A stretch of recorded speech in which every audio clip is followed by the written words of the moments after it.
L'amministrazione comunale si apre alla città, apre alla società civile un tavolo di partenariato per mettere sul tappeto le emergenze del territorio, per provare a trovare e a dare delle risposte.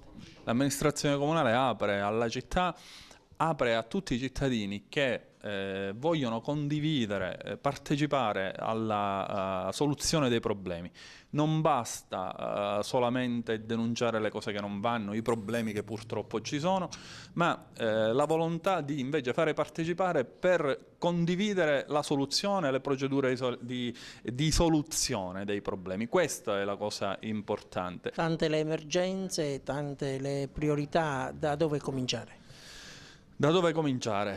Sicuramente dal problema fondamentale che è quello dell'emergenza finanziaria. In questi anni abbiamo fatto sì che pagando, ed è uscito fuori dalla riunione, pagando più di 23 milioni di euro, sostanzialmente pagassimo tutti i debiti del passato, ed è chiaro che quando tu paghi 23 milioni di euro poi non hai i soldi per poter garantire il quotidiano e poter garantire l'ordinario. Per restare in tema finanziario c'è la possibilità che l'aliquota IMU possa essere ritoccata verso il basso? Nel 2013 attendiamo le decisioni del governo nazionale. Per quanto ci riguarda siamo pronti a fare tutti gli sforzi per andare a diminuire diciamo, una imposizione fiscale assolutamente alta. Alla luce delle indicazioni che arrivano dalla Regione in vista di una gestione autonoma dei rifiuti, ecco, per quanto riguarda la raccolta differenziata, cosa si potrà e si dovrà fare?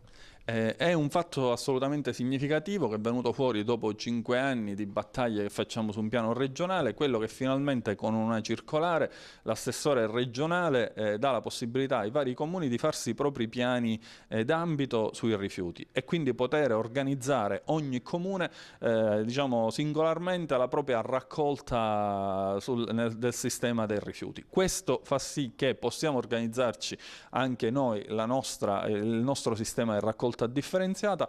Ho già dato mandato agli uffici, finalmente oggi che abbiamo la competenza, di cominciare a organizzarci per poter presentare in tempo questo piano che finalmente anche su questo versante ci farà uscire da un'emergenza rispetto alla quale oggi tante città della Sicilia sono in grandissima crisi. Grazie all'azione che abbiamo posto in essere in questi anni e soprattutto negli ultimi mesi siamo riusciti a fare uscire fuori la nostra città da questo problema.